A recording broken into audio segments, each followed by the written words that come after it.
Les tremblements de terre, également appelés séismes, sont des phénomènes géologiques impressionnants, qui résultent de la libération soudaine d'énergie, accumulée dans la croûte terrestre. Cette libération d'énergie provoque des vibrations, et des secousses, qui se propagent à travers la Terre. Cela peut avoir des effets dévastateurs sur les régions touchées.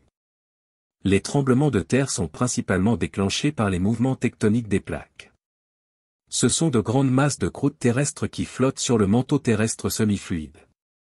Lorsque deux plaques s'éloignent, se rapprochent, ou glissent l'une contre l'autre, une accumulation de stress se produit, le long des failles.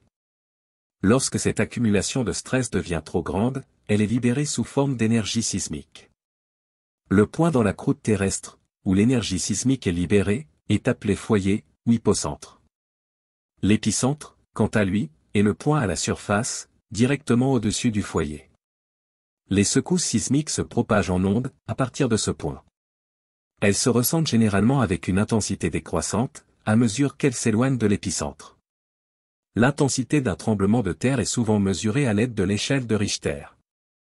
Les tremblements de terre peuvent avoir des effets allant, d'une secousse légèrement perceptible, à des secousses extrêmement destructrices, qui causent des dommages aux infrastructures, aux bâtiments, et aux vies humaines.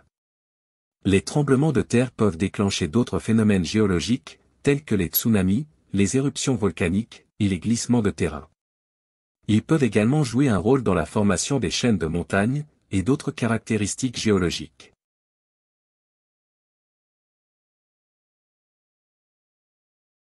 Le tremblement de terre le plus meurtrier de l'histoire, a eu lieu le 23 janvier 1556, faisant 830 000 victimes, 60% de la population, détruisant 800 km² en Chine.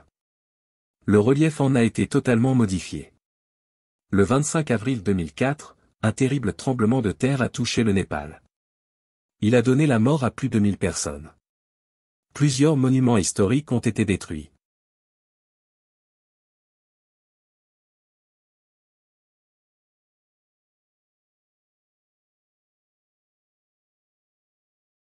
Il y a 250 à 200 millions d'années, le continent unique appelé Pangée commença à se fracturer.